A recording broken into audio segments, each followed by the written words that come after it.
Today on the Relationship Renovation podcast, we continue our series on how to prepare for the holiday season. This time we drill right into two really complex issues. One is around finances during the holiday season, and the other is how we deal with family during the holiday season. So we talk about these dynamics, we give you some practical tools, some advice on how to stay connected, and we know if you listen to this, you're going to have a few things that you can talk to your partner about that are going to help you be more connected and also feel more loving towards one another. So stay tuned. Do you want to feel more emotionally and intimately connected with your partner? Then we have the tool that is exactly right for you. We have a program called Relationship Renovation at Home, and it is an amazing way for you and your partner to have a structured way weekly to work together. Because we deserve awesomeness in our relationships. Just go to our website, relationshiprenovation.com. At the top, there's a link to At Home program, and it will give you a free lesson if you want to just check it out and see if it's something that works for you and your partner. We know it will make a significant positive impact on your relationship. Hello, all, and welcome to the Relationship Renovation Podcast. I'm Tarah Kerwin. And my name is EJ Kerwin. And today is part 2 of really trying to have a plan for the holidays. They can be joyful, and we also know they can be very stressful. And so our podcast today is really to help you plan for the holidays together so you can be in it together. Yeah, so in the last episode, we focused on two specific things. And one was connecting with your partner in sort of a broader sense about the type of holiday season you want to have together, maybe recognizing some of the old patterns from prior holiday seasons that might not have been as connecting.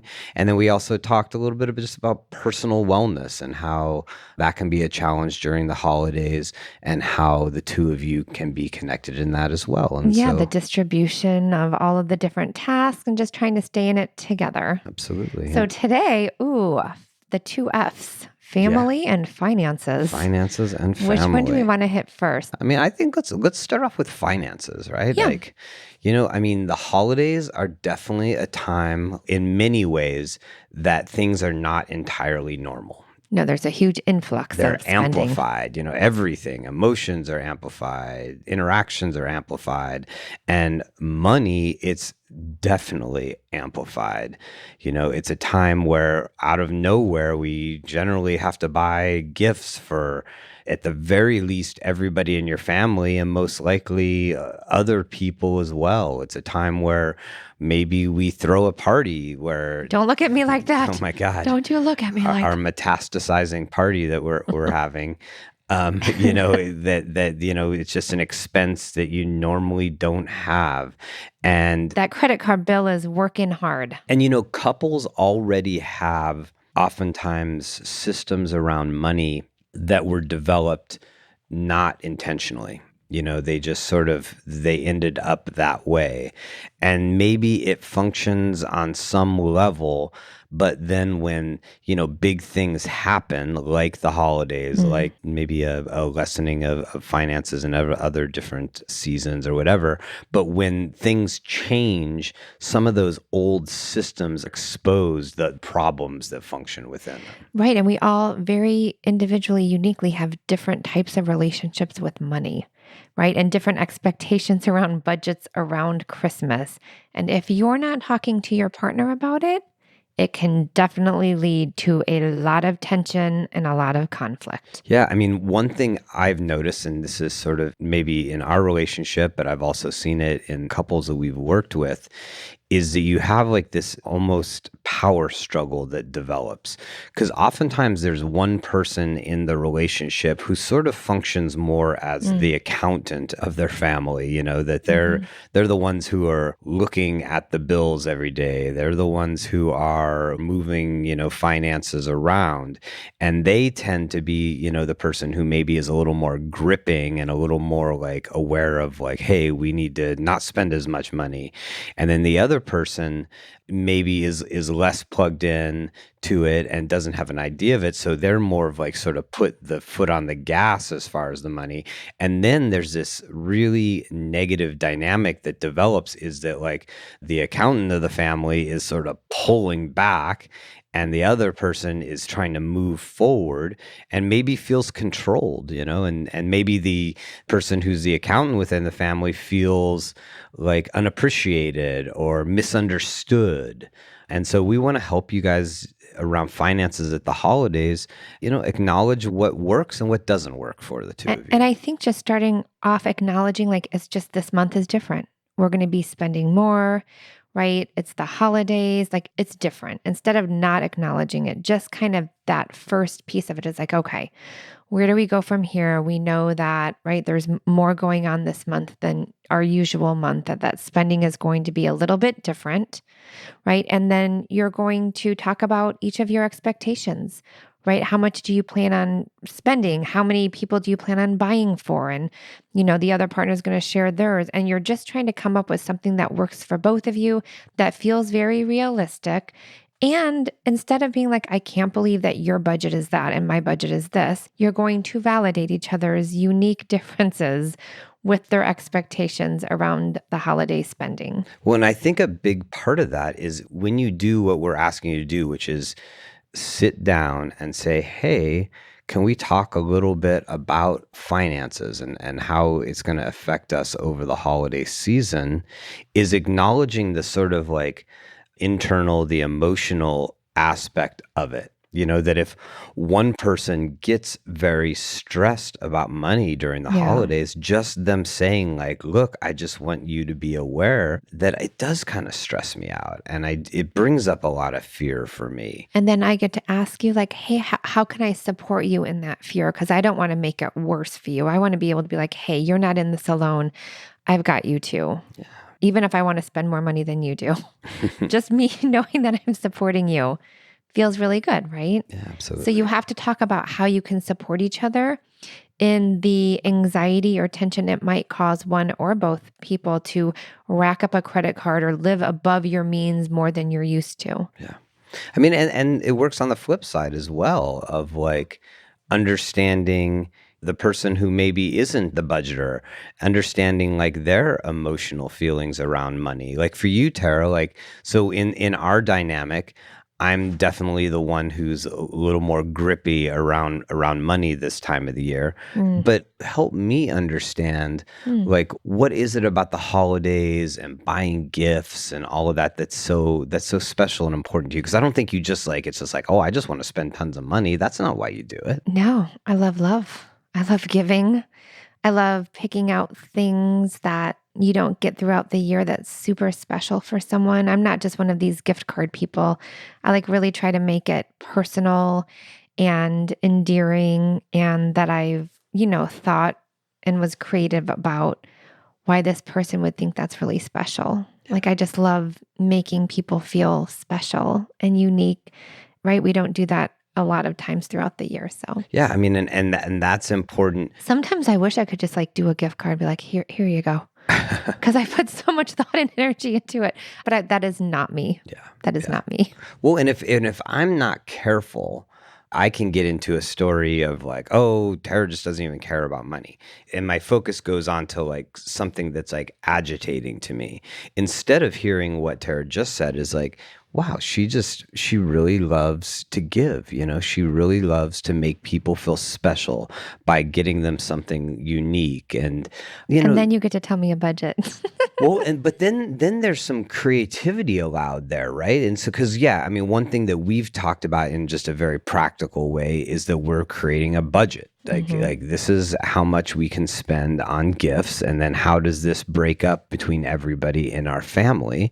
But by understanding, like, it's not just about like getting them the shiniest, nicest thing. It's about making them feel special. So then we could maybe be like, hey, what's something really wonderful we could get this person, or we could create for this person? that maybe fits into our budget, Right. that might achieve both of our desires, is like for me to not come out of the financial season feeling really strapped, for you Yeah. making sure that everybody felt really special and appreciated and loved. And I really envy those people that start like a little Christmas savings budget like in January. So by December they're like, "Oh, here's our Christmas budget and here's all like we've got to do that, honey." Yeah. But we also want to know like if you're listening to this and you have a system that works really well, you learn from us, we learn from you. Like let us know what that is so we can kind of share that on our podcast too. Yeah. I mean, so the key thing we're saying is like you have to be connected. You have to recognize that you have different ways of approaching the holiday season And spending. and spending, and that you have to acknowledge like, hey, we sort of have systems that we've created together that, like I don't force you to look at our bank accounts, I don't force you to be in the muck. And so it's not really fair for me all of a sudden, December 15th, to be like, do you understand what the effect this is having on Yeah. our wellness? It's like, no, you don't, because I don't tell you it the rest of the season. So then I have to be understanding that we've created a system Mhm. that contributes in some ways to my stress. And either I change it and I say like, look, we got to do things differently, or I accept, hey, this is the way we're doing it, and how do we figure out a Mhm. way to communicate more effectively within the system that we've created? So before moving into the family thing, can I ask you one question? Sure. Does that mean I can't have secret credit cards? Definitely. It's funny. I was talking to a member of our staff, and we were talking about a betrayal. And one of the significant betrayals that people struggle with is financial betrayal, is stuff like that, when people don't tell them that they have other credit cards, or that's really tough stuff. Okay, so let's move into family because really, like, I always have a visual when I think of this, and it's, of course, my favorite freaking movie of all time, Chevy Chase Christmas Vacation, where all the family comes, and it's Have the just, happiest. I mean, again, a time where people come together and the family's there and everybody's enjoying food and drink and gift giving. It can also be super stressful Yeah. on many levels for many, many reasons. Yeah. I mean, a big theme that we've, in the last 2 weeks that we were talking about the holidays, is just in a general sense, the holidays amplify everything. And family is certainly an aspect of like family interactions are super amplified during this time. And this is a time where you can get pulled apart. And this is a time where you need each other the most and you can support each other in the best way so that you don't have to struggle individually around what is happening if there are some dysfunctional family dynamics or boundaries that continue to be crossed. So this is why we really want to focus on this for the rest of our podcast and share some insights, some tools on how to navigate and support each other. We can't control how other people react. Yeah. We can control what our choices are, and we can have our partner to have our back and have some plans. So it's an important one. Absolutely. So where do we start with? Well, I mean, I think as always, we start with a conversation. Where could things go wrong, right? You're looking at the patterns. Wow, last time, like my dad was raging. And again, you're kind of just like identifying where things could go wrong. Who do you have difficult, turbulent relationships with? I had a client come in yesterday. It was over Thanksgiving, a couple, and they, she has a really hard time getting along with his family. So she didn't want to go to their house. So they actually had a Thanksgiving at their house with both families. And usually the in-laws are kind of persnickety to her. So we had this plan where she would look at her husband if she felt like she was being criticized by the mother-in-law, and he would pound his chest, and that pounding, like a gentle pound, was like, I love you so much. We've got this, right? And the mother-in-law came and she gave my client a piece of garlic. And she said, I only brought one because you don't cook a lot, so you probably don't need a lot. Normally, that would have sent my client over the edge. She looked at her husband, did his little heart pound. She was like, okay, thank you so much for the garlic. I do cook and thank you. Instead of spiraling out of control, then feeling resentful for her husband for having the in-laws like this, they were so proud of themselves. And it was just that little thing, that little interaction, because she knew she was going to get triggered by the critical piece of his family. Yeah, I mean, so I think what that it's an example of, okay, there's this difficult dynamic that happens within our family when everybody gets together. We're going to recognize it ahead of time. We're going to say, hey, this happens. And then we're going to create a plan for it. And one great plan is nonverbal communication. Mm-hmm. You know, when there's a difficult moment with a certain family member, of a sign from across the room, or if you seeing it, agreeing like, hey, I'm going to come up behind you and put my hands on your shoulders, like, is a way to maybe not verbally let the other person know that you're there for them, right? Yeah. Another strategy, and we're talking right now as far as like actually in an event, Right. like everybody's over or parties or whatever, is creating a system of check-ins during it. Like every hour, every minute. Yeah, like every hour we go outside and we just sort of like Take a deep breath. we take a deep breath. Maybe We a shot say, of tequila. we Just say, kidding. we say, how are you doing? How are you doing? Yeah. You know, that we create a system of like, because really what that's doing is it's saying like, hey, we're the primary. Mm-hmm. Me and my partner are the primary. Everybody else is second. And when you have a plan and action together, even if you're feeling the most alone because you're in with your family and maybe it's a really dysfunctional family dynamic, when you have someone that has your back and you have a plan, you're like in it together, like nothing can steer you wrong because you guys got this. Yeah. That's what it feels like.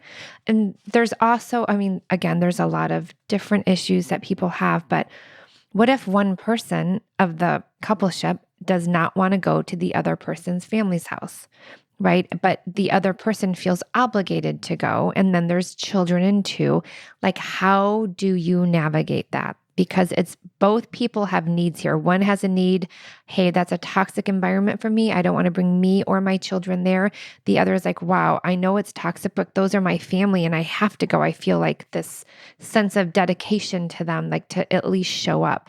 That's a difficult one. And it does happen more often than not. Yeah, I mean, I think, you know, that's a hard one to like give advice that's very blanket, you know, of like, hey, do this, don't do that, because you know, there's so many levels of variance and dysfunction that we're dealing with, right?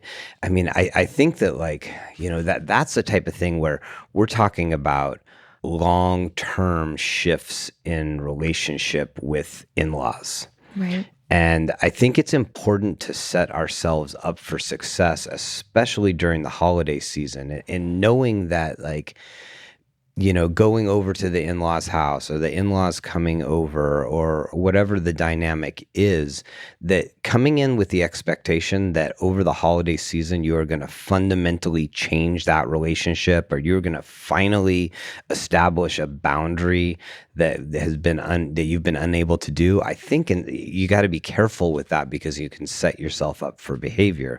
So from my perspective, you want to like name it. You know, you want to name like, hey, there's this difficult dynamic, and this is an achievable goal for us this time. You know, we can take a step towards getting to eventually where we want to get with this. And I think what I try to do with some of my individuals or couples that deal with this is like, your partner is not their family, but sometimes we project that the family is the partner. And so we start to feel resentment towards our partner for having the family that they have. That's not fair. We have to be able to see them as separate and having that conversation like, look, I hear that it's really important for you to see your family and your family dynamics are really hard for me, but I love you and I want to support you and I do want to hear your needs. You know, just having that conversation like that feels like you're in it together and it feels safe. Yeah. But we get so caught up in like attaching our partner to the family because that's where they grew up, but they're separate from that.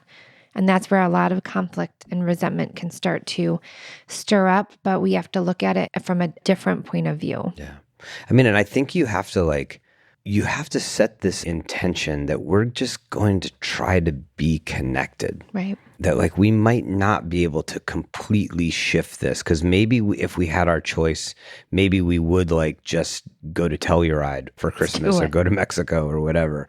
But this year we can't. Right. And so how do we create, maybe it's that like we create a space during the day where it is just our nuclear family and we really like enjoy that time, and then we're prepared to go into the family environment that maybe is challenging, but just like again setting these like very achievable goals. I think we've talked a lot about in-laws, but it's also like, your experience with your family. Like maybe you're an adult now and you're bringing your spouse and your kids, yet you go, hang out with your family and you feel like you're a kid again. They're treating you like they're 13. There's a lot of unmet childhood needs that continue in adulthood that for sure get triggered when we are with family again. And if you can let your partner know what that is, because again, you can't change how other people respond, but you can choose how to talk to your partner, understand what you're feeling, and say, hey, this is what would feel really good. Like, even though I don't feel like loved or visible to my family now, like I know that you and I have each other's back. And I can give a personal example because I spend more holidays with your family than mine because they live much closer. But when I go home, whether it's for the holidays or whatever, like I am like that little invisible person. Like I could be in the room with like 5 other family members and my family will offer everybody like appetizers and drinks and they don't even talk to me or see me. It's like I'm so taken for granted, like I'm invisible. I still don't understand why that is, but I've planned for it now every time. I'm like, okay, I'm going to go there and they're not going to see me. And they're not going to ask me if there's anything I need, but my cousin will be right next to me and they'll be like, oh, and I'm prepared for that. And if you're with me, I get to look at you and I get to show you that sadness that I feel because it happens every time. And I feel like, well, I know that you love me and I'm visible to you. And whatever reason these people, my family, treat me that way, that's on them. That's not on me. Like I know I'm important. But if I didn't have that, talk about how triggered, and I've been there, how triggered I would feel about being invisible in my family. How many times have I called you from home when I'm in Indiana? Like, wow, it's happening again. Yeah. Well, and if I don't know it, right? And so say we're in an environment like that and I'm not paying attention, right? I'm like watching the football game or whatever. And then that's happening to Tara. And then she looks to me and I'm not tuned into her either. Like what's going to happen? That's going to like amplify it even more. But if we've prepared, if we've identified like all of you can, what are challenging dynamics with the family? What happens? And then we for have you? a plan. Make sure you're really tuned in, or make sure if I call you and you're not with me at my family's, that you make time. Gosh dang it, you make time and you make me feel important because that's your job. And that is my job, is because you are the most important person in my life. And really what we're talking about here, because it's so important to talk about, wow, here's what happens for me when I'm with these people together, whether it's with your family, my family, whatever it might be, and setting boundaries. Like, how do we protect each other from some toxic dynamics? Again, before that idea, like, oh, my partner should just know how to set boundaries with their family or my family. No, it is so hard, especially if you have a family that doesn't have any boundaries. You don't even know how to set boundaries. How in the world can you protect your partner if you've never even been able to protect yourself? So, what are the boundaries needed? Right? How do we protect each other from this? And how do we make an escape plan if things go wrong or someone's feeling really triggered? Yeah. And, we also just throw out that there are very challenging and dynamics within family. There are like significant substance abuse issues, or there's are people who are like sort of like emotionally unsafe to be around. And if that's the truth, then it's like Tara said, it's like we have to find like escape routes, and we have to find ways to know like, okay, when is it just too much and this isn't functional for us to stay in this. So this is really important. This is another couples dynamic that I worked with last year, right? his family drank a lot. And so when he would go to his family's, he would drink a lot because his cousins, his uncles, his dad, they would drink a lot. And if he didn't drink a lot, they would call him like names like, what are you, a sissy? Like just whatever. He felt We know obligated the to drink. names. Well, this was super triggering to his wife because she would always have to be the designated driver. They have 2 girls. She didn't get to have any fun at all. And he felt obligated to be with his family. And I said, listen, it is the 2 of you. You 2 are the most important out of anybody else. We can't have those thirds coming in. So you guys have got to make a plan. They made a plan that it would be a 2-drink minimum. They'd stay for 2 hours. That was last year, and it worked perfectly. They were so proud of themselves that they were able to do that. And you know what? Whatever his cousins, uncles, dad wanted to say, it doesn't matter. He and his wife felt connected in it and they felt empowered in it. And now they don't have that kind of yucky feeling like, oh my gosh, he's going to get really loaded. And I'm like, they're in it together. They set boundaries. And now the family knows that there's boundaries. And the more you continue to have those boundaries, the family will stop. They'll realize, oh, wow, this is who they are now. Yeah. So there was a dynamic that I think it's really important we talk about as well. You brought it up a little bit earlier, and this is so common, is that oftentimes one partner's family is in much closer proximity than the other partners, and the couple spends a majority of the holiday season with one family every year. And that can be a tough one because for a number of reasons. I mean, Tara, you go into it because you're on the side of your family's lives in a different state. Well, yeah, I think it's easier because your family lives where we live. It's harder to travel. It's more expensive to travel. So I've accepted like, oh, well, your family lives like a few miles from us. And so of course I'm going to spend every Thanksgiving and Christmas and whatever. But then there's times where I just feel like if I wanted to go home for Christmas, like, is that even a possibility? Like, could I leave Tucson? Like, it almost feels like this distant fantasy, like going home for the holidays. I would love to. Again, we think about finances and 6 plane tickets on the holidays, and that seems really stressful. So I kind of make my time up elsewhere. But yeah, it sometimes doesn't feel fair. Yeah. But I'm also accepted it because I can't help the geographical distance between our families.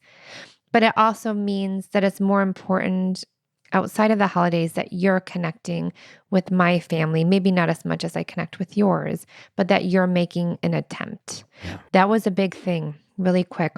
So I'm that gift giver. I love coming up with personalized creative gifts for everybody. And I would always focus on your family and the kids. And I remember like, does EJ even think about my family? Like he's never once mentioned getting a gift for my sister or my family. And I remember like that kind of boiled underneath the surface, like that I'm spending all this time thinking about gifts for your family, and Honey Badger don't give a shit about mine. It's true, right? Again, I've accepted that I am just... Well, the funny thing is I don't think about buying my family gifts either because you get them all. This is true. I've accepted. But we're going to do something about that this year. We have a plan. We do have a plan. But see, I could buy my 2 brother-in-laws. Yeah, I could buy my 2 brother-in-laws presents this year. Would that help? It would just mean a lot that you were thinking of my family too, especially because I don't get to be with my family hardly ever on Christmas. All right. So knowing that you're like, hey, what do you think we should get your sister? I would be like, well, first of all, like get me off the ground because I just fainted. But it would feel really good because I don't realize how much I miss them until we're talking about this now. Yeah.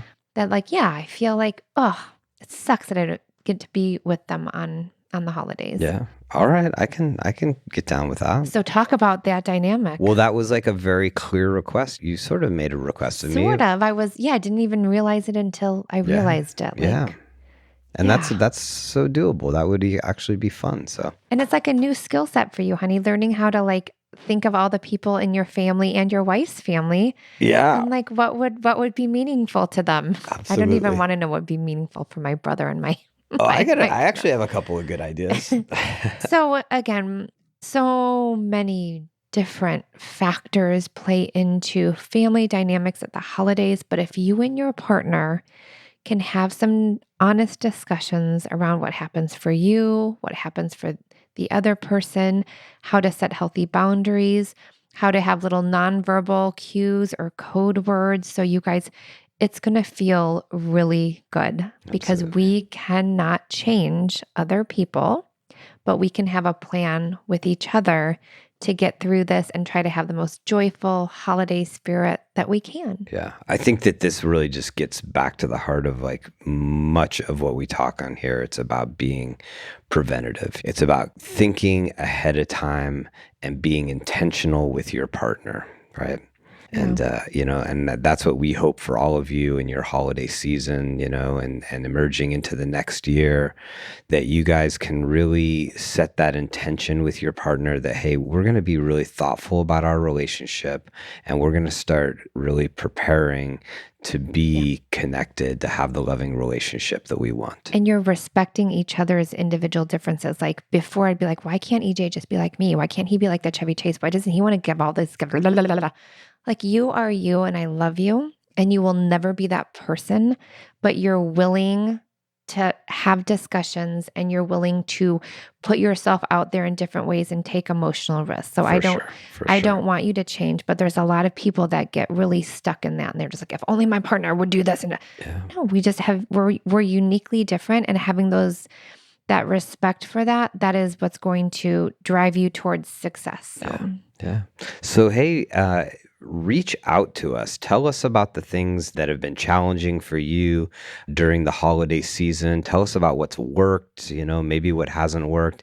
If you have any questions, please just reach out, info@relationshiprenovation.com. We'd love to read your email and answer the question, or we'd love to have you and your partner on the show if you'd be willing to come on and talk, because people love to hear other people's stories. Yes. And 2024 is like our mission is to like have as many couples on our podcast as possible. It's going to be going to video. We're super excited. Absolutely. So reach out if you want to be a part of the Relationship Renovation podcast, again, at info@relationshiprenovation.com. We love to hear your stories. As always, take care of yourself, take care of each other, have an awesome holiday season. And we want to hear if these things worked. Absolutely. Have a great holiday season. Bye-bye. Bye. Me and you just singing on the train, me and you listening